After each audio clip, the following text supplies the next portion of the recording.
เนาะใช่ยังน่ะ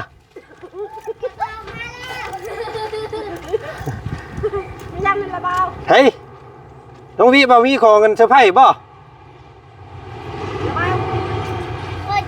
เขาจะถ่ายพวกระบาดหยาดเลยใช่ว้าว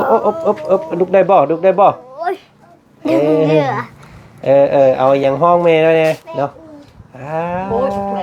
ใช่ล่อเพิ่นได้ล่อเพิ่นคือบอกเอาลงมาลุมพี่ล่อเพิ่นปูกับปาบน้องวิจีบแล้วจีบคองจีบเกลือจีบแล้วขึ้นไว้เทิงคือเก่าพี่ทำไงดูนิ่งเลยมือเอาลงสิได้บ่เอาลงสิเอาลงเอาลงได้อยู่เอาลงอีกเอาลงอีกป้าเลยบ่ต้องครึ่งมันสิป้าสิเราเป็นแบบนี้แล้วนี่ดิครับบอกแล้วนำโอ้ยใส่บ่ได้ตัวนี้ก็ใส่บ่ได้คือเก่าตัวนี้ใส่บ่ได้เอาขึ้น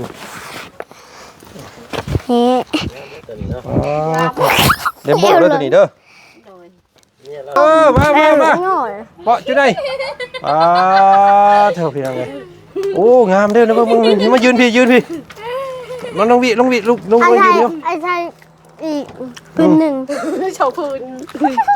มานี่พ่อสิโอ้งามเลยอ้ออะไรนี่เนาะ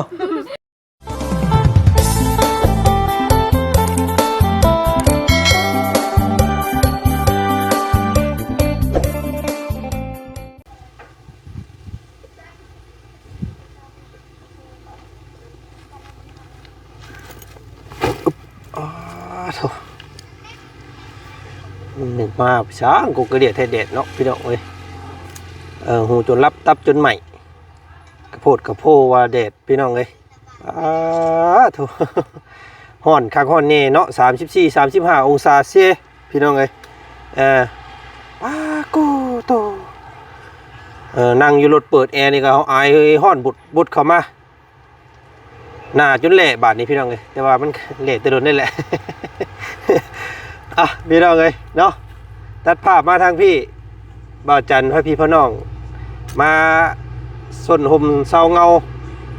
อยู่ต้นหมกม่วงพี่น้องเลยเนาะบ้านเก่งจองเมือง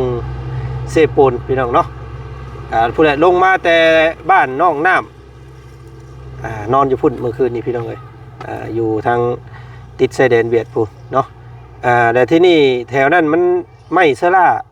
กับสังกะสีบัดพี่น้องเลยก็จำเป็นได้แล่นลงมาทางเซปูนเนาะตัวเมืองเซปูนเพื่อจะสั่งไมซาร่ากับสังกะสีไปให้ทางเพื่อนน้องป่าเพิ่นว่าซั่นพี่น้องเอ้ยเนาะ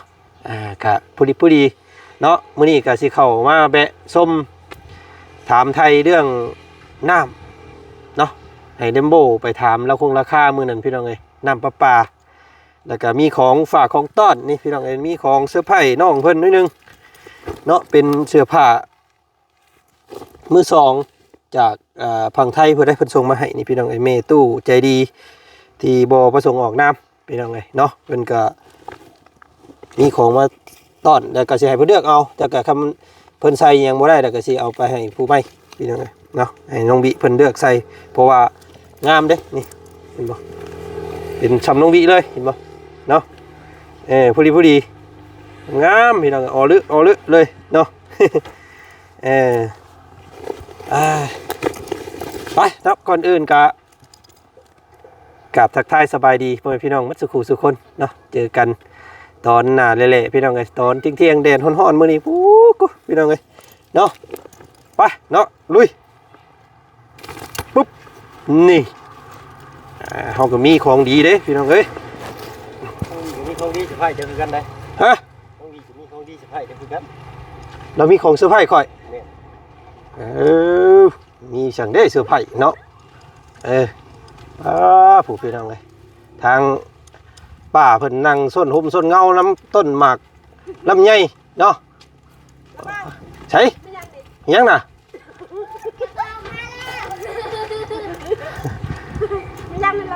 เฮ้ย น้องวิบ่มีของกันเซอร์ไพรส์บ่ ก็จะเขาจะถ่ายพวกระบาดหยาดเลย ใช่ หนึ่ง โอ้ยโอ้ยใจข่อยจนเต้นเฮ้ยเฮ้ยมันขึ้นคอได้ปะจัก อันนี้ก็คือแค่ เฮ้ยอย่ามาบ้าจัดตะบันปุ้ยกึ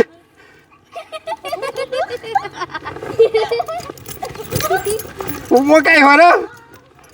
ออกมาพี่โอ้โหไว้อุ๊บโอ้ที่มกระสอบเมื่อกี้นี่โอ้หัวช่องขยะอยู่พี่ช่างนั่นแท้เลยบ่อีล่ะเอามาเพิ่งอยู่พี่มันแจ๊กๆเนาะแต่กล่องเขาพี่น้องเลยมาพี่เนาะอันนี้ได้แจ้งอยู่บ่เห็นอยู่บ่เห็นหน้าน้องคนอยู่เนาะ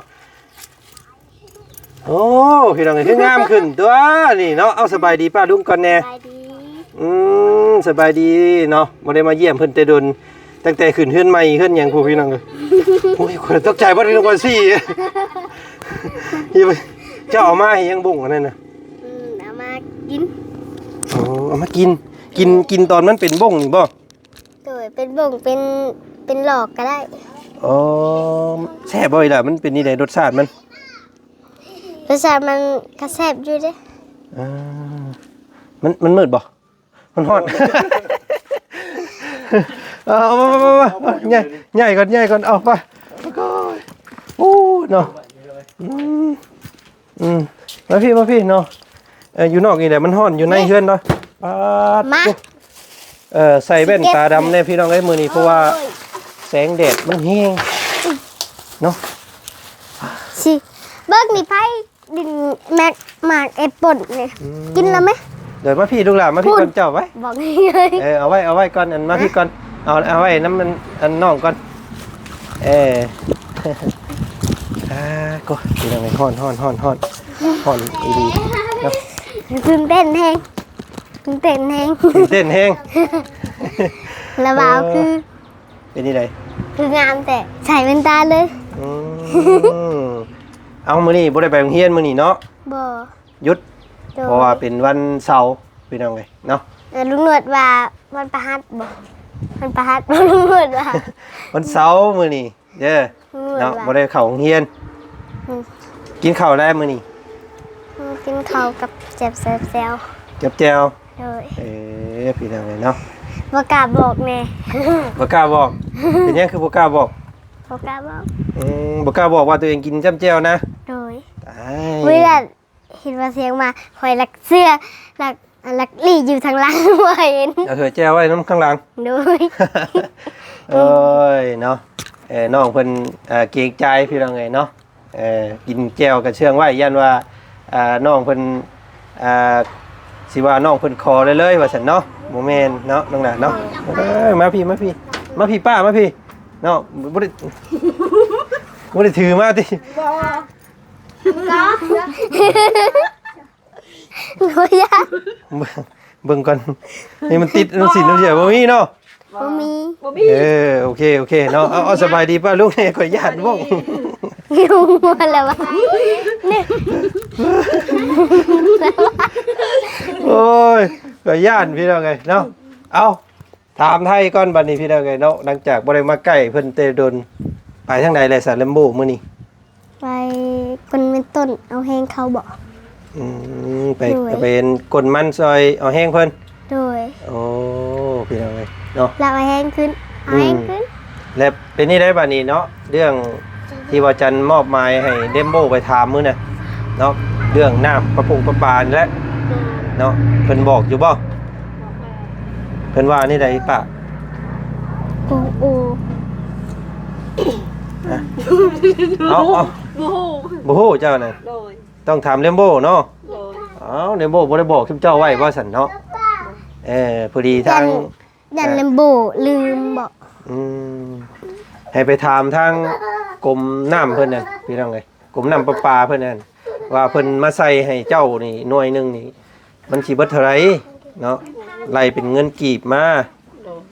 ย ว่าถามว่าให้ไปถามเพิ่นข้างแน่เลย บ้า เนาะทางเงินแม่น้องวิเพิ่นสิเข้าให้เพิ่นว่านะ บ้า เนาะ โดย อืม เบาอันเบา โอ้ยเนาะเอามาเข้าเรื่องเข้าเล่าวก่อนนี่แหละเด้อเนาะคือได้ยินว่าอันเบาน้ำช่องเบาลูกเบาเพิ่งเคยล่ะคือว่าเจ้าไปพ่ออีหยังก็ฮะ หัว เจ้าไปพ่ออันรถตู้บ่คือจะบอกนั่นนะ คือไปโรงเรียนเห็นละตูเรา เอาบอกเราเบาในสอนมาให้พังเนี่ยเป็นนี่ใดมาดู เป็นแต่ย่านบ่ แต่อยากนู้ รถไปได้เพิ่นขี่มา เอาขี้ด รถสีดำ ำโด โด ย ย มาได้เพิ่นเฮ็ดนี่ได้อีกละเพิ่นจอดได้เพิ่นเอิ้นใช่สิบ่ โดย เนี่ยเอานม มาพี่เพราะอยู่ในขนมสิบ่ โดย ระวังเด้อตัวนั้นเนาะ รับบ่มีปลาย โดยก็บ่มีป้ายอีก โดย เอาเป็นแต่ย่านแท้พี่น้องเอ้ยเนาะระวังเด้อเนาะเพิ่นเห็นชนลายเพิ่นสิเอาแต่เด็กน้อยผู้หญิงเด้ หัว เนาะเพิ่นเอาผู้หญิงเพิ่นเอาไปเลี้ยงเอาไปขาย คล้ายๆปัดเตอร์เป็นยังเลย เด็กน้อยงามๆคือน้องวินี่เพิ่นยังมักนี่จับยัดใส่กระสอบไปเลยขึ้นรถเลย เจ้าบ่ต้องไปหาเพิ่นเด้อคำบ่ฮู้จักเพิ่นเด้อ เลย ระวังตัวเอาพี่น้องไอ้เนาะมีเดืองมีราวเอาระมัดระวังป้าก็เบิ่งซอยกันเด้อน้องป้าเด้อ โดย เอาเดี๋ยวจะมาแกะซั่น อ้าว ถามให้เท่านี้ก่อนแม่เจ้าลงมาแล้วบ่ ลงมาแล้ว โอ้มาพี่มาเบิ่งอยู่เบิ่งแม่เจ้าก่อน โอ้ อ๋อ โอ้ยดิงน้อยลินไหมป่นนะ พามาแอปเปิ้ลเต็มเฮือนอยู่บัดนี้ มาดิงน้อย โอ้ยสบายดีแม่อันแม่น้องวีสบายดีสบายดีเป็นเด้นี่พี่น้องไงเนาะโอ้นอนอยู่ลุมจักมืออะไรนี่เพิ่นนอนจักมือแล้วเพิ่นเอาเพิ่นลงมา บอดี้นับ แต่โดนแล้วเนาะ เลย ตั้งแต่มื้ออันบ่จันทร์กลับเมื่อพุ่นได้แต่เบิ่งเนาะ ตามือ อบลุกได้บ่ลุกได้บ่ โอ้ยดึงเหยื่อ เอาอย่างห้องแม่แล้วเนี่ยเนาะ โอ้ยแบบนี้ ใช่ล่อเพิ่นได้ล่อเพิ่นคือบ่เอาลงมาลุมพี่ล่อเพิ่น ปูกับป่าบน้องวิจีบแล้วจีบคองจีบเกลือ จีบแล้วขึ้นไว้เทิงคือเก่าพี่ทำไง ดูนิ่งเลย มือเอาลงสิได้บ่เอาลงสิเอาล เอา ง ลงไป เอาลงได้อยู่เอาลงอีก เอาลงอีก ป้าเลยบ่ต้องครึ่งมันสิป้าสิ เราเป็นแบบนี้แล้ว นี่ครับบอกแล้วนำบอกแล้วนำ โดย น้องวิเด้อ พุ่นผม 5 มือไปกินข้าว หามือเลย โดยกินแต่น้ำอะไร บ่อยากบ่อยากเข้าบ่ฮะ บ่กินแต่น้ำ บอกกิน เอาให้ก็บ่กินบ่ น้องวิบอกว่าอยากกินบ่เขาบอกกินแต่น้ อยากมืดแน่เนาะ กินข้าวแล้วว่ามันจังใหญ่บ่กินข้าวบ่ใหญ่เด้เด้อกินข้าว ำมันปิดคอมเมนต์อ๋อไม่ถูกมันปิดคอมเมนต์ไหม บ่บุญมาหาบ่เมื่อกี้นี่จักเราอยู่บ่จื้ออยู่บ่บุญชาติบัดนี้พี่น้องมาพี่เสียพระเจ้ามาพี่บัดนี้เนาะให้แม่เจ้านอนซะนอนอันเอาแม่นอนลงได้ก็ได้ลูกล่ะเราสิเมื่อยเด้อปึ๊บปึ๊บ ปิ้ง มันต้องมีหมอนหลายหน่วยแม่ห้องให้เรานั่งเทิงเอาเอาผ้าเอาอย่างห้องหลังแล้วให้เราเทิงเอาเนาะ เอาลง เล่าขึ้นให้เราจับ ให้จับสิติให้เรานอนชั้นเลยข้างอยู่แบบชั้นเลยเนาะกับเฮาบ่เอาลงนี่ก็ข้างไปนี่เลย คันบอกตลอดนี่เราจัก คำบอกว่าเอาลงเลยฮู้จักอยู่เนาะ เลย พี่น้องเอ้ยเนาะมาสัปดาห์นี้เฮามาเบิ่งส่งเสื้อก่อนพี่น้องเอ้ยเนาะเพิ่นผากมาแต่พังไทยมองไหนวะกรุงเทพ มาพี่เนาะอึ๊บน้องวิยืนอยู่นี่ก่อน ระบาวพี่ยานบ่งแท้ ขอย่านบ่ง เบิ่ง แบบเฮ้ย คือไงเถอะ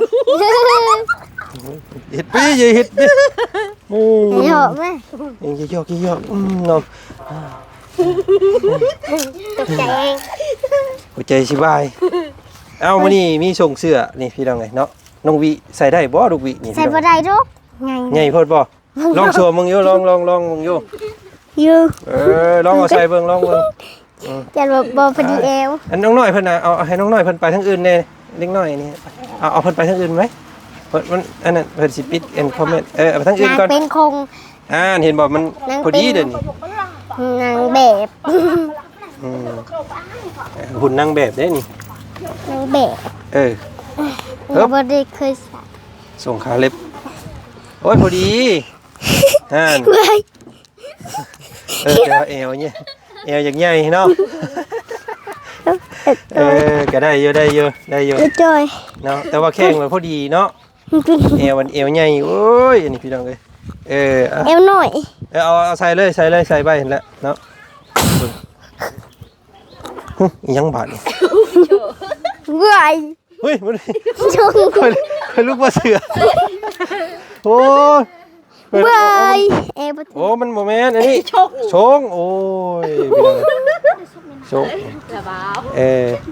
แต่ว่าสัมประมาณน้องวินี้ได้อันนี้เนาะน้องวิเอาตัวนั้นออกก่อนน้องวิเอาตัวนี้เอาตัวนั้นมัน เว้ย เหนียวมัน เจ็บ ใหญ่ เดเจ็บปาก ใส่ตัวนี้เด้อบัดนี้ แข็งแฮง ป้าอันนี้ของเจ้าอันนี้ใช้ได้อยู่เจ้านี่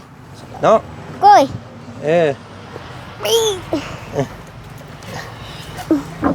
ได้ว่าออกไหม เมื่อยแล้ว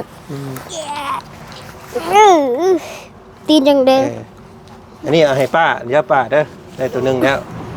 เอาน้องวิตัวนี้บัดใส่ลงมาที่สิได้อยู่ตัวนี้ ชง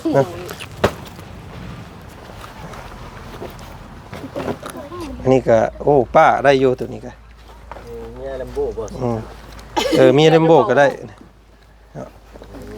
อ๋อโถ เดือดโบ มีเรมโบตัวนี้ ใหญ่ ห่วยมันก็บ่ได้นั่นดอกแล้วนี่ใส่เข้าไปนี่เนาะสเก็ตบ่สกอต งาม เด็กก็ได้บ่ถือ โอ้บ่ได้คือเก่าโอ้ยมีแต่ตัวบ่พอดีน้องเพิ่นเนาะ ตอนนี้ก็บ่มี อันนี้ก็เอวใหญ่คือเก่า 2 ปีจะได้เนาะ ประมาณได้12 ปีก็ถืออยู่ เอาใส่มึงอยู่ตัวนี้ใส่เลยบัดนี้เนาะโอ้ยใส่บ่ได้ตัวนี้ก็ใส่บ่ได้คือเก่า ปัด ตัวนี้ใส่บ่ได้เอาขึ้น เฮ้ ตัวนี้เนาะ อ๋อเรมโบ้เด้อตัวนี้เด้อ เมียเล่าเลยจะได้ เมียเรมโบ้เอาอันผูกไว้เห็นแล้วลูกหล่ะเอาเสื้อออกนอกบัดนี้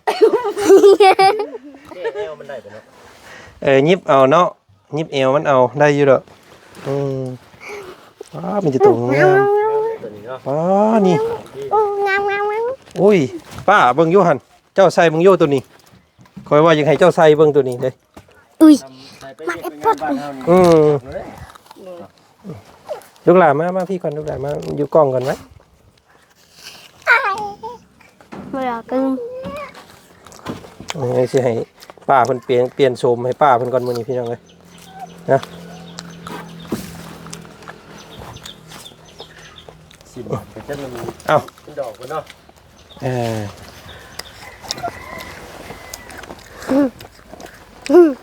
ดูบ่ไปครับ เบิ่งเด้อขอโทษเด้อเอา ย่างตามทางเด้อบัดกูบ่าวแก้วเลย นี่ไปเปลี่ยนตัวนี้ให้เฮาแน่ไปเปลี่ยนอยู่ในห้องน้ำไปซบเบิ่งโยไปซบเบิ่งโยไปเปลี่ยนเนี่ยใส่ได้สิ้นเด้อเลยเอาเปลี่ยนโฉมหน่อยนึงพี่น้องท่าเพิ่นมาแป๊บนึงเนาะ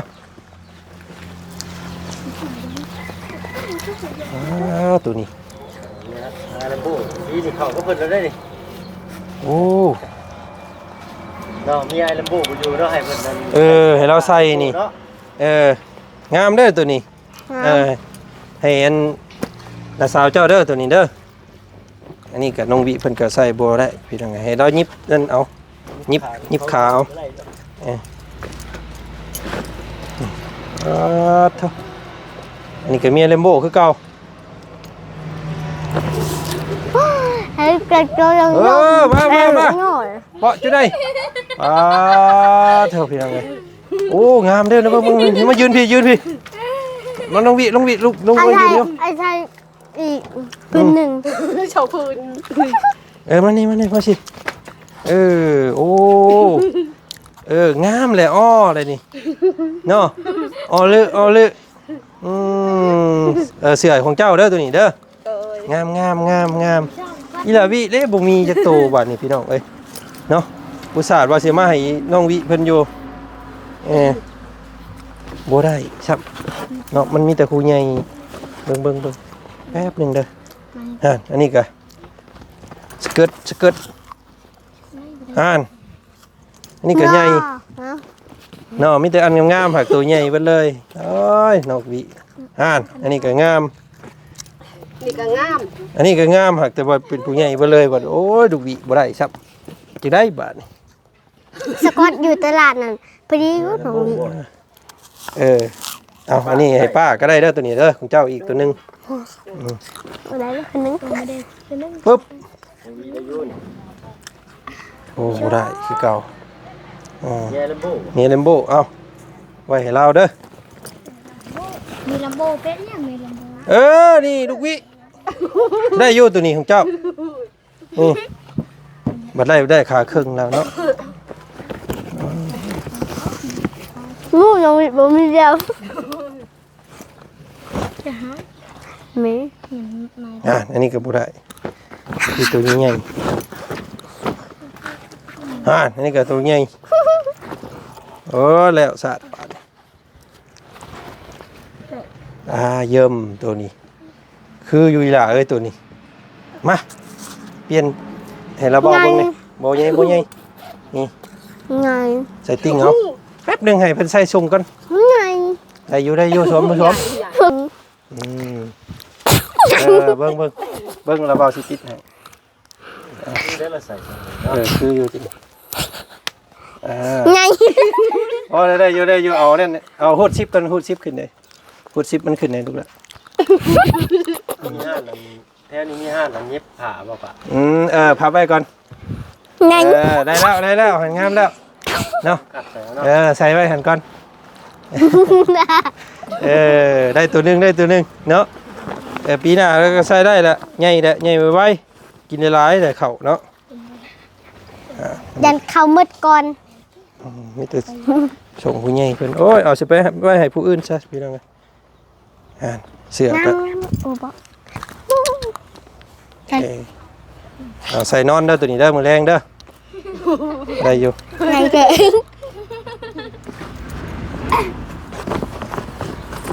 ก หมูมีเนาะเอาไปให้ผู้อื่นจ้ะ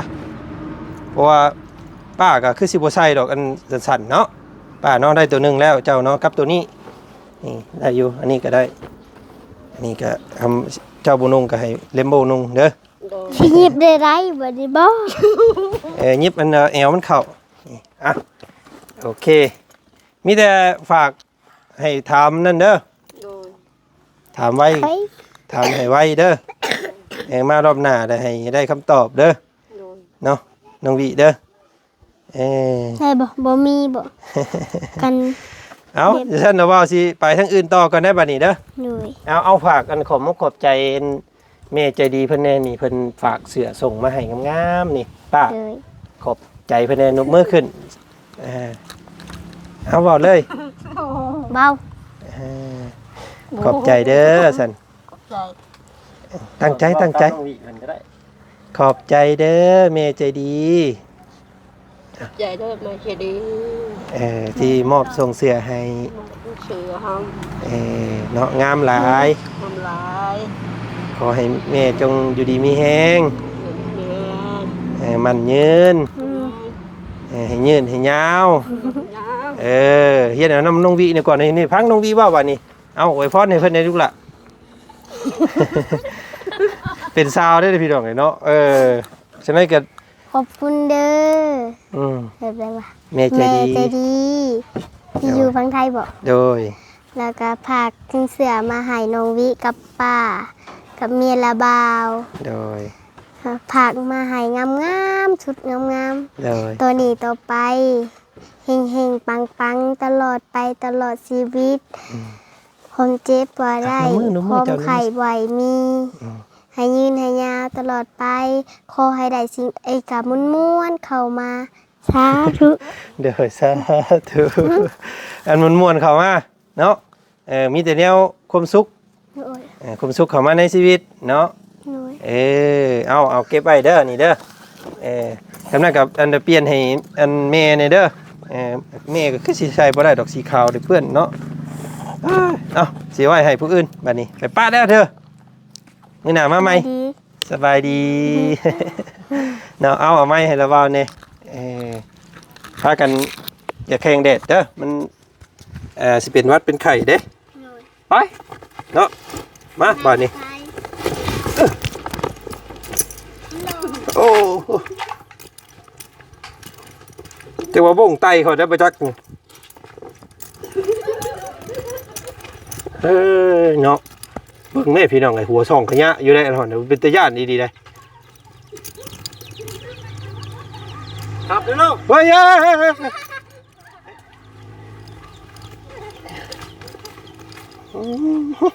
ใจทางกล้าจับแท้ดิโอ้ยตายโอ้ยไม่ใช่เอาไว้เย็ดยาโอ้ยเนาะโอ้เป็นอาหารของเพิ่นเด้แต่ว่าจันบ่ได้ได้พี่ดอกโอ้เห็นได้อีเนืองแบบเฮ้ยคนลุกพี่น้องเนาะย่านบุ้งตัวเนาะเอามื้อนี้ก็อาจารย์แวะมาถามไทยเรื่องน้ำเพิ่มเติมแต่ก็ยังบ่ทันได้วี่แววเทื่อว่าซะเนาะเลมโบบ่อยู่พี่น้องเอ้ยมื้อหน้ามื้อในทางอาจารย์สิมาเยี่ยมยามใหม่อีกเนาะพี่น้องเนาะไปเดี๋ยวก็สิเอาเสื้อผ้านี่แจกจ่ายให้พี่น้องเพิ่นเติมอีกเนาะสิเป็นของน้องน้ำสิได้อยู่นี่น้องน้ำน่าสิพอดีตัวนี้เป็นชุดแต่ละตัวนะ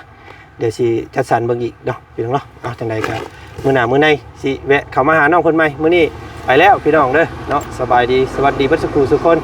เจอกันใหม่เนาะพี่น้องตัวฮ้อนเอาไว้ตัวโอเค